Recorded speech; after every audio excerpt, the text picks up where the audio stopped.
If you're new here, I'm Lottie, I'm a mum of 2, and today we're going to be making something using my Cricut machine. I bought this over a year ago now. It's still absolutely fantastic. It's the Cricut Air 2 in pink. I picked it up from Hobbycraft and it had a deal on at the time where I got a load of other stuff with it.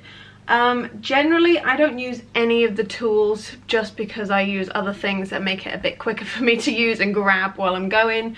But apart from that, I use the mats that come with it and the actual Cricut machine itself. It's great. It has loads of little gadgets that you can put in. You can draw with it and you can cut with it, and I think the maker, you can actually like draw pictures in metal. I'm not sure what the word is, like not embroidered, but you know what I mean. So today we're going to be redoing my Kilner jars. I have had these for, I'm going to say 5 years, when we bought the house.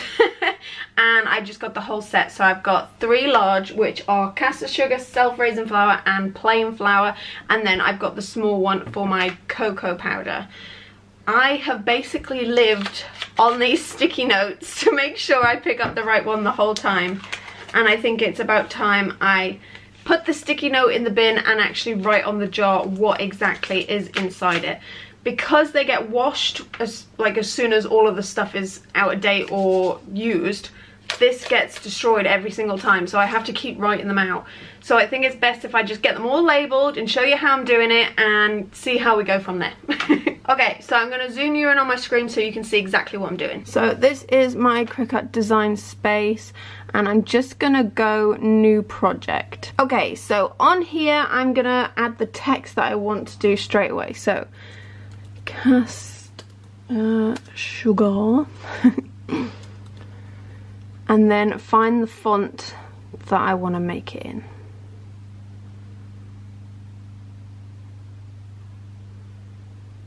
I'm wanting something quite bold, especially because the cocoa powder is going to be quite hard to see.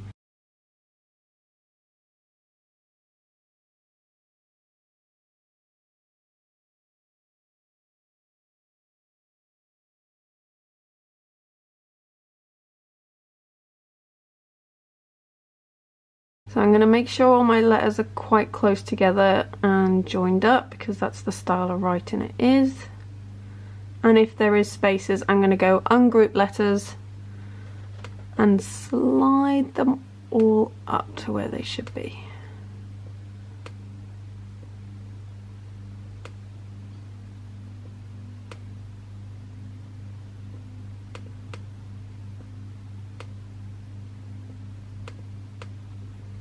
There we go. Right, I'm going to copy and paste that R so it has exactly the same settings as what this one does, and then I'm going to weld this together. Now weld means what it looks like there is what it's going to come out with. So they're all stuck together, there's a nice gap in between these two. This is how it's going to cut. So next I need self-raising flour.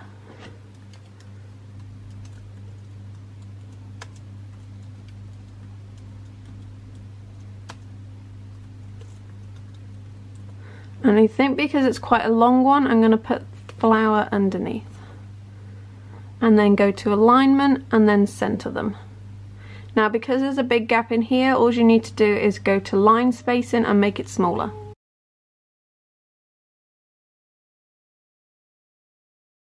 There we go. Now as you can see, this F doesn't join up, so I'm just going to put it a little bit closer to this line over here. And then weld it.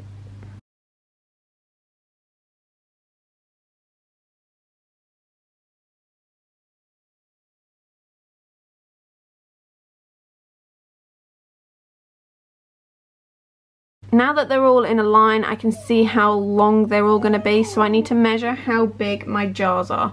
Now the way I do this is using my mat, and I just hold it up next to it to see how many squares along it's going to be.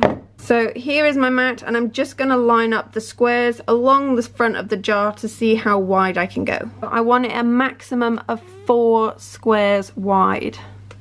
And as you can see at the top, it does say 4. So that's how wide they can be. And then we go to make. Now on here you can arrange where you want your words to come out. It's quite hard to see black on the black, but in real life you can actually see it. If you have a different size mat, you need to apply it here, and if you want to make more than one copy, then you need to apply it up here. But we're going to continue down at the bottom and then edit to make sure they all line up correctly.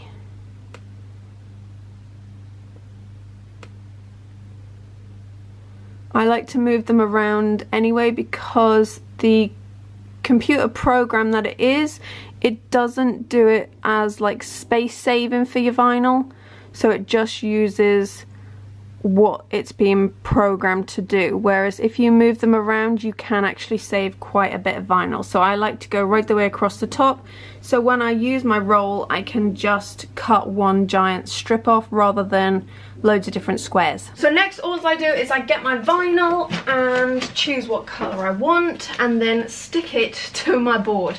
I like to keep the whole roll together just because it's, again, just saves on your vinyl.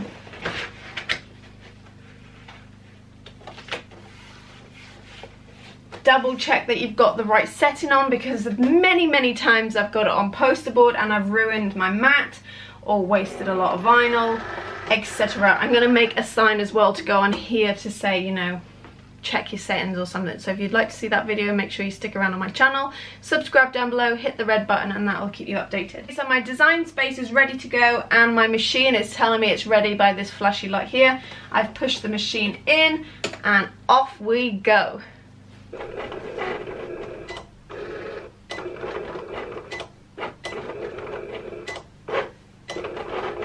Okay, so what I do next is just cut along that strip like I said before, so I don't waste any more than I need to, and I roll up the other stuff and pop it away for next time.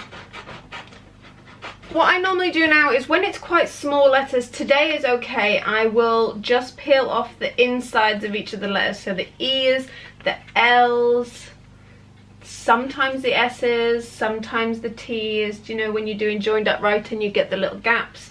Definitely A's and the inside of capital R's. Once all of the actual insides of the letters out, I then go and find myself a piece of transfer tape. I would normally use the same piece over and over again, but I'm doing this as if you're new to Cricut, so you have your new roll of everything. So let's get some new transfer tape. This is just from the pound shop and it works brilliantly. It is super sticky, so you need to pat it on your clothes a few times before you actually use it, just to make sure it's not gonna, you know, stay to the transfer tape instead of going where it should go.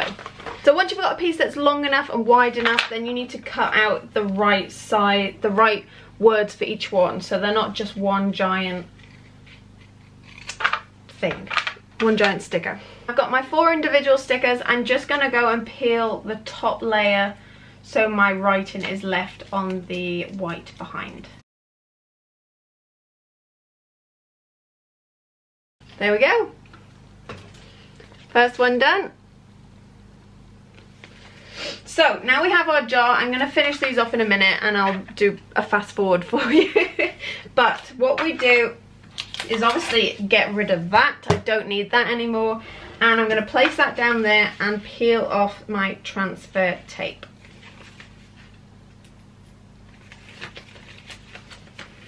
So as I said before, it is super sticky, so make sure you're putting it on your trousers, on your top, anywhere that's got a bit of fluff to make it less sticky and tacky, because you'll just never get it off. Especially if you're doing glass. I always find glass, candles, jars, wine glasses are always a bit trickier to get it to stick to rather than plastic. When I'm doing my frames, it's a lot easier to stick to. You don't even need to scrape it sometimes, whereas glass, it tends to be less stuck to for a few hours and you can actually like move the letters around sometimes. So I'm hoping that because these aren't new, they're gonna be okay to stick on. Fingers crossed. Right, so we put this on our transfer tape like so. It's looking a bit yucky now because it's got my fluff from my trousers, and all I do is I get a credit card, an old one. I use my Pets at Home. Thanks Pets at Home. and I just scrape over the top. I'm going to zoom you in so you can see this. And all I do is get my credit card and scrape over the top. So now I know it's fully secure to the transfer tape. I can peel the white backing off and it comes off super, super easy. Right, next, you want to make sure that the area is nice and clean, there's nothing stuck to it. And basically you just line it up where you want it to go and stick down. Again, it's much difficult to do on glass, as I can see here. I thought because it was going to be an older glass, then it might be different, but we will work through it. I will show you how I do it. So it's basically one letter at a time.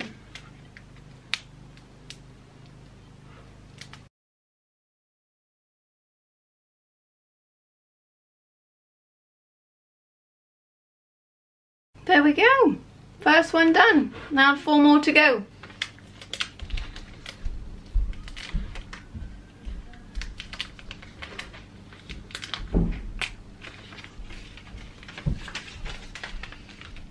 There we go, final one. So there we go, we have our 4 jars labelled and ready to go. I hope you enjoyed this video, and if you did, please give a big thumbs up, subscribe down below for more, and I'll see you again for the next one. Bye!